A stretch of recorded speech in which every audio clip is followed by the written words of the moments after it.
ओम नमः सिद्धेभ्य।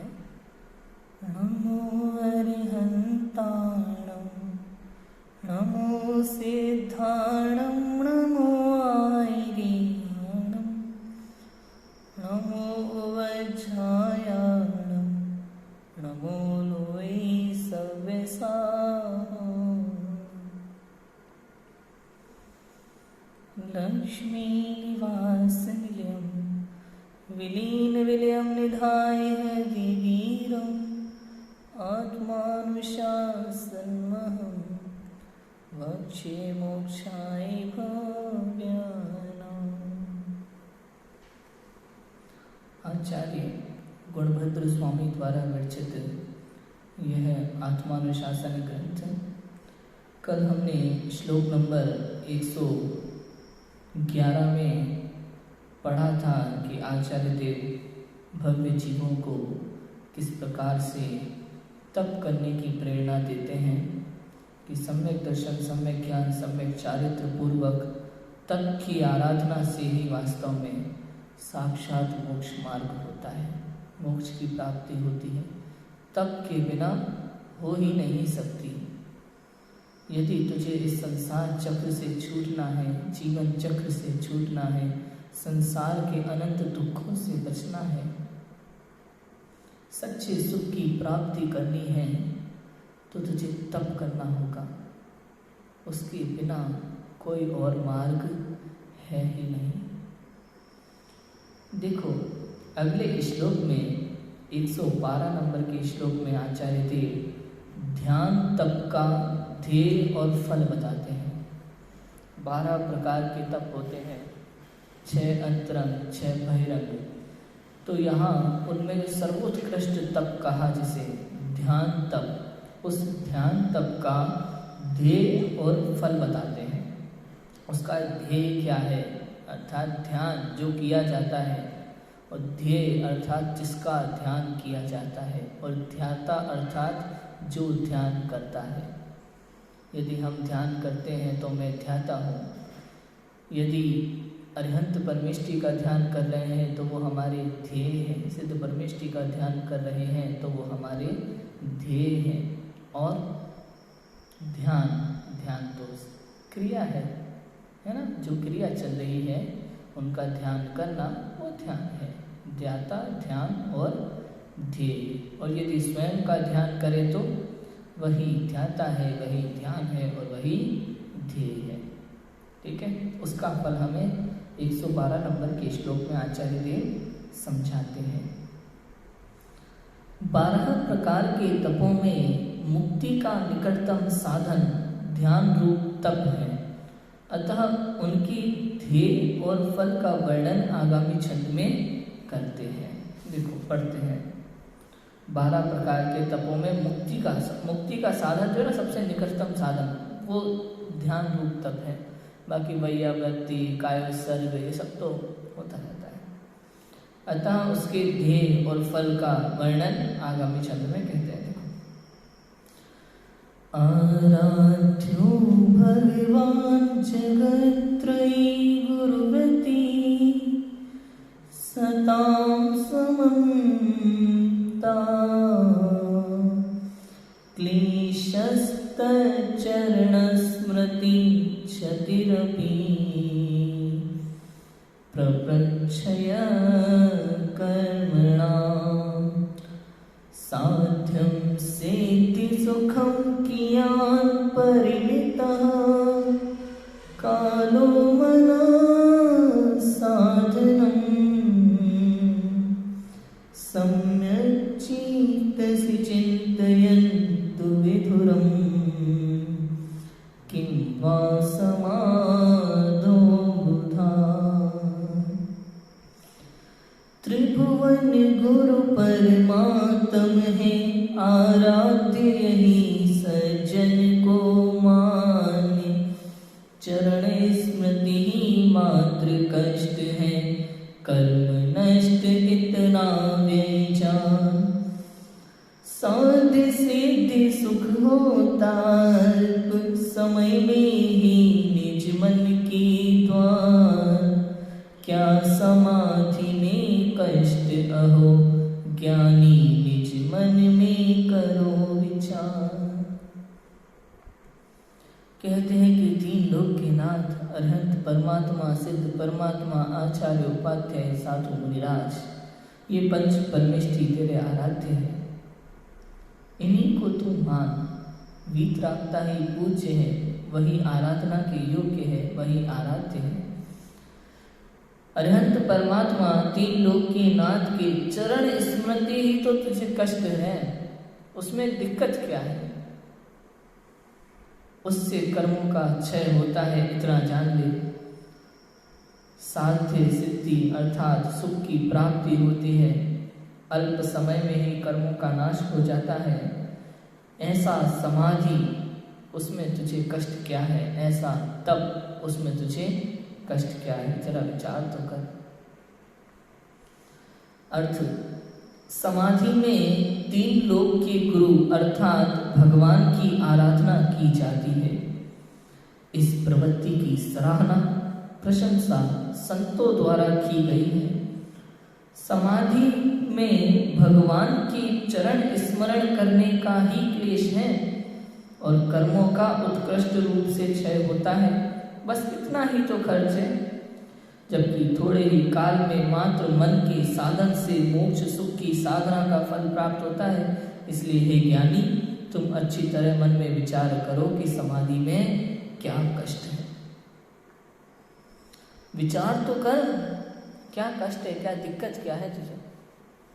बहुत से लोग ऐसे हैं संसार में जिन्हें लगता है समाधि मतलब बड़े कष्ट की बात है, बहुत कुछ त्याग करना पड़ता है, बैठे रहो ध्यान में, बहुत दिक्कतें हैं, समस्याएं हैं। कहते हैं कि समाधि समस्या नहीं, समस्त समस्याओं का समाधान है।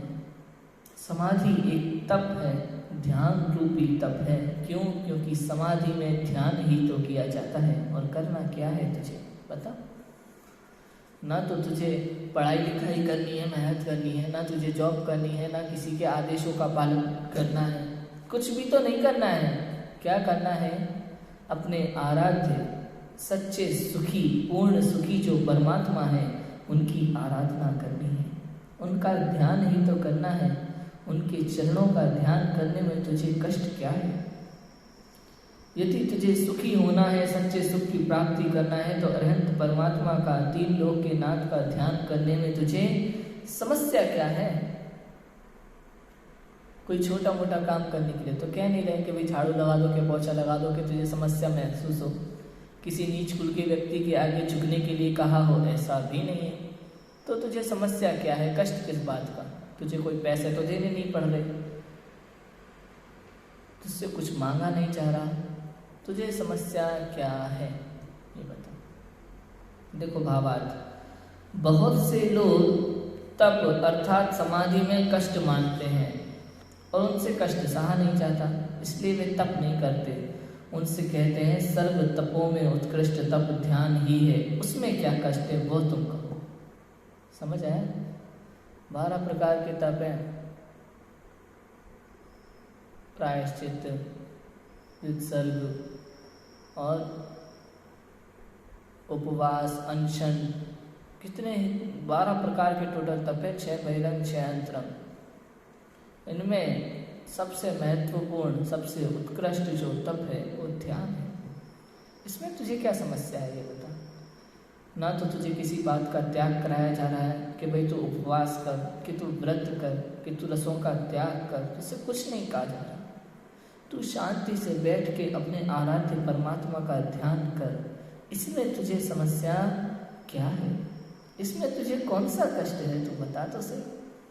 एक जगह शांति से बैठकर तुझे परमात्मा का ध्यान ही तो करना है, भेद विज्ञान ही तो करना है, तत्व निर्णय ही तो करना है, विचार ही तो करना है।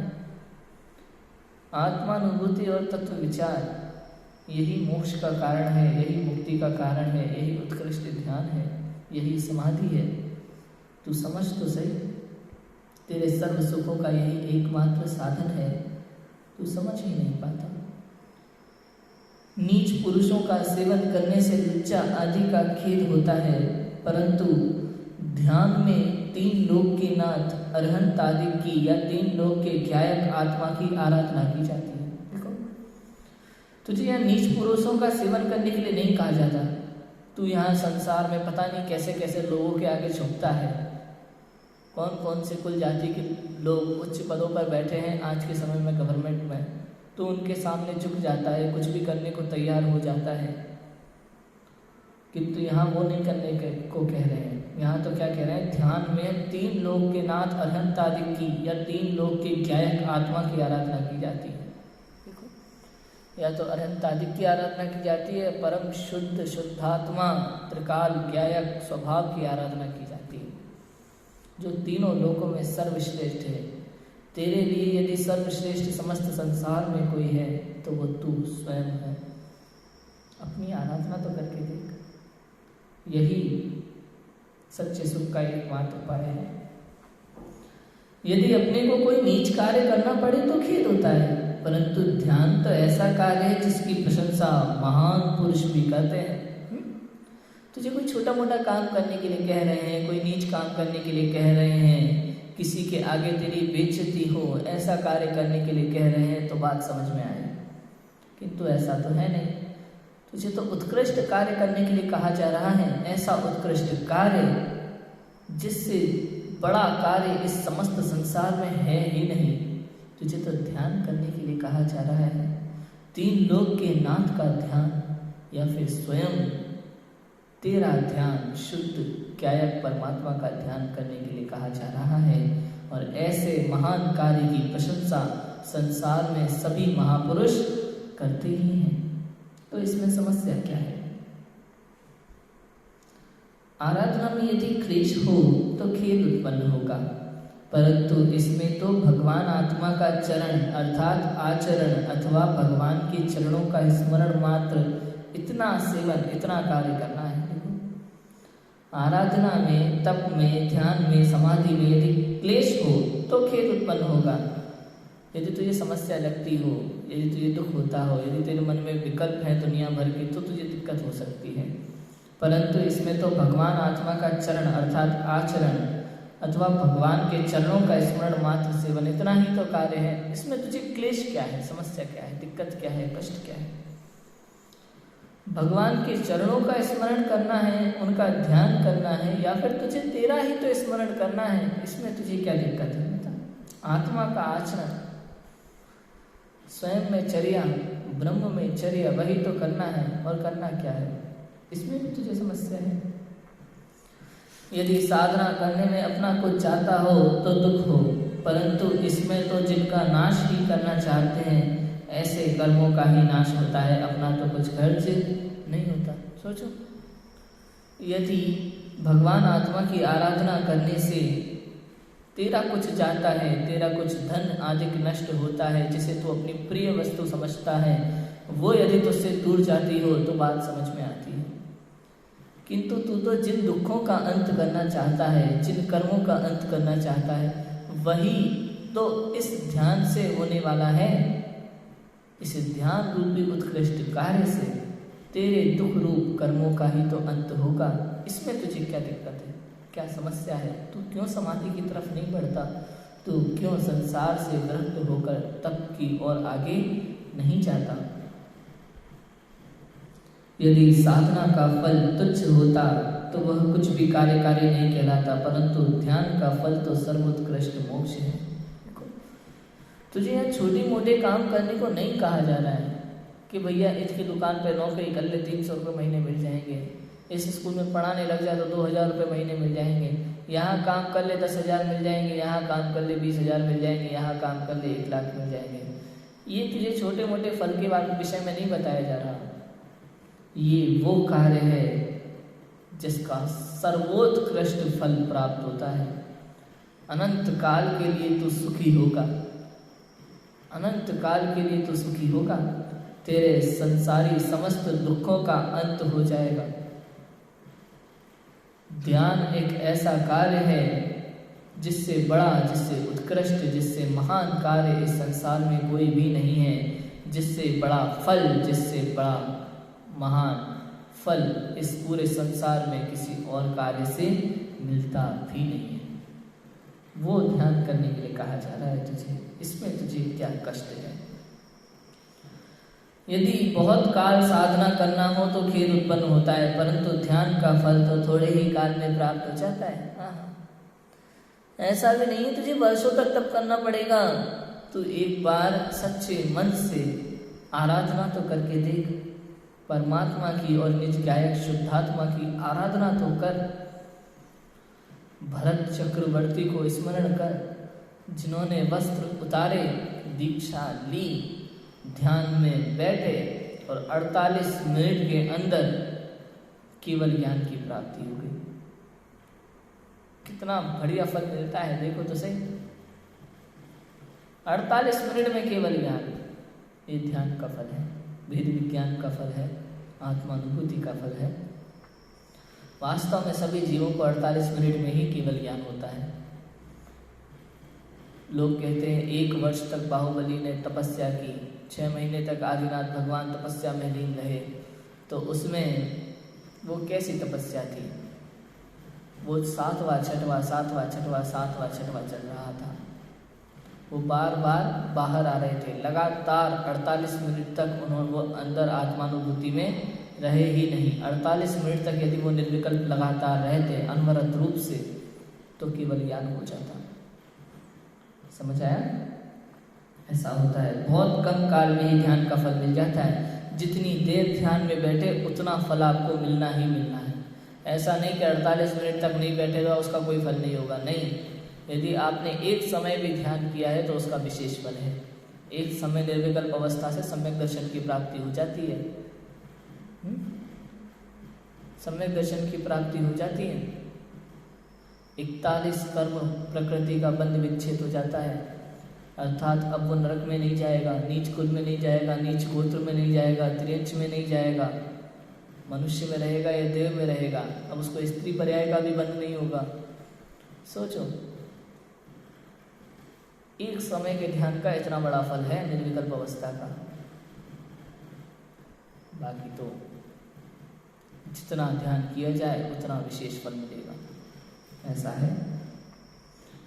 यदि ध्यान का साधन पराधीन हो तो खेद उत्पन्न होता है, परंतु इसमें तो अपने ही मन का साधन होता है, अर्थात मन को अन्य विचारों से हटाकर भगवान के विचार में लगाना है। देखो, ऐसा भी नहीं कि किसी के अधीन रहना पड़े, ऐसा भी नहीं कि आपके पास सामग्री ना हो उसकी, कि भाई चाय बनाना है तो शक्कर भी लाना पड़ेगा, दूध भी लाना पड़ेगा, गैस भी चाहिए, माचिस की तीली नहीं है, लाइटर नहीं है तो गैस नहीं जला सकते, अनंत समस्याएं हैं। हाँ, चाय बनाने से सरल काम है सम्यक दर्शन करना। बताओ, कहीं से कुछ नहीं लाना, जहाँ बैठे हो वहीं पे बस बैठ जाओ ध्यान में, सम्यक दर्शन की प्राप्ति हो जाती है, केवल ज्ञान की प्राप्ति हो जाती है, मोक्ष हो जाता है। कितना सरल है, किसी के भी अधीन नहीं है, किसी के भी अधीन नहीं होते। और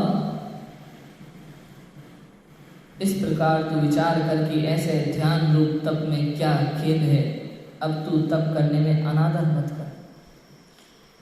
विचार कर तो ऐसे ध्यान रूप तप में खेद क्या है?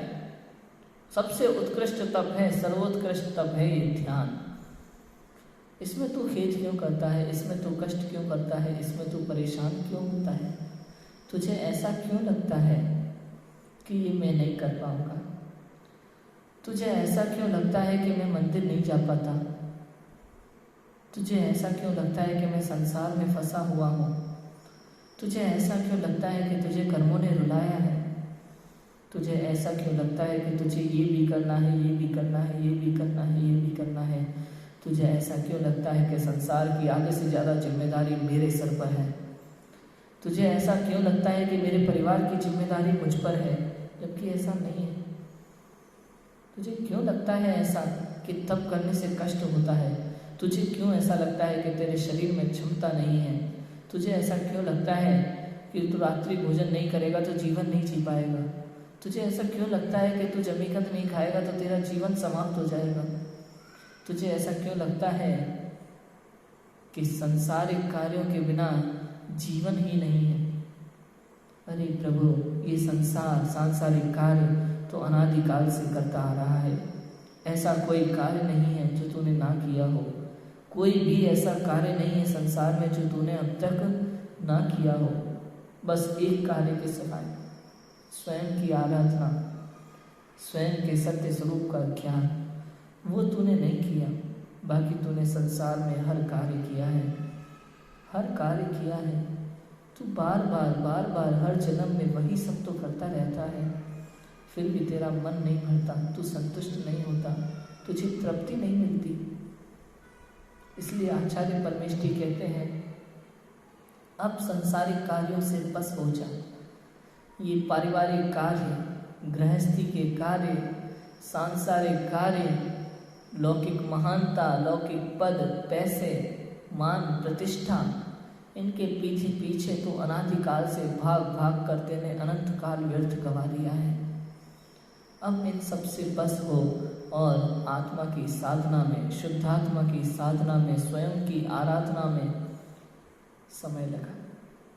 यही तेरे करने योग्य कार्य है, यही एकमात्र उपाय है कि तू संसार के अनंत दुखों से बच सकता है। एकमात्र उपाय है तेरे पास, दूसरा कोई उपाय नहीं है, वरना फिर से अनंत काल के लिए संसार में भटकता रहेगा। ये समय निकल गया तो फिर दोबारा नहीं आएगा, अनंत काल तक आएगा, लेकिन उसमें अनंत काल बीत जाएगा। सोच, यहाँ कोई कहेगा कि ध्यान में तो कष्ट नहीं है, परंतु अंशनादि तप में तो कष्ट है। तो उससे कहते हैं कि यदि स्वयं करना न चाहे तो अंशनादि तप में कष्ट होता है, परंतु यहाँ परिणामों में प्रमाद भी न हो और क्लेश भी न हो, इसका विचार रखते हुए ध्यान की सिद्धि के लिए स्वयं की इच्छा से अंशनादि तप किए जाते हैं। इसमें तब कोई भी कष्ट नहीं होता। कष्ट तो उसे होता है जिसे ध्यान करना ही नहीं है, कष्ट तो उसे होता है जिसे तप करना ही ना हो, कष्ट तो उसे होता है जो रागादिक में भरा पड़ा है, जिसकी प्रवृत्ति, जिसकी कृतता पर पदार्थों में लगी हुई है, उसे कष्ट होता है। लेकिन जो ये बात जान लेता है, समझ लेता है कि संसार के अनंत भोग ही तेरे दुख का कारण है, जिनके पीछे तू भाग रहा है, जिन परिवार, जिन समाज, गृहस्थी, संसार के अनंत भोग जो तुझे अच्छे लगते हैं, जिनके लिए तू अपना जीवन जीता है, यही वास्तव में तेरे संसार के अनंत दुखों के कारण है। जिस पल तुझे ये बात समझ आएगी, उसी पल तो संसार के भोगों का त्याग करना प्रारंभ कर देगा और फिर उसमें कोई कष्ट तुझे नहीं होगा। इस बात को समझ ले, यही तेरे लिए सबसे महत्वपूर्ण है, यही तेरे अनंत दुखों का अंत करने वाला है, अनंत दुखों का अंत करने वाला है। यही ध्यान रूपी तप, सबसे उत्कृष्ट तप, यही समाधि है, यही मोक्ष मार्ग है, यही एकमात्र मोक्ष का साधन है। समझ आया?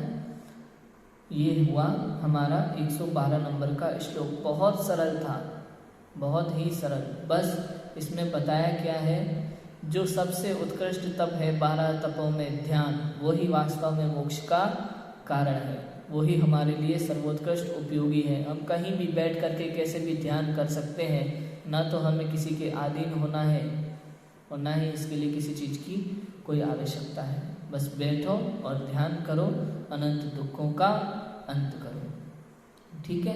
इसके बाद अब आगे 113 नंबर के श्लोक में तप ही समस्त सिद्धियों का साधन है और फिर तप की महिमा ये आचार्य बताएंगे।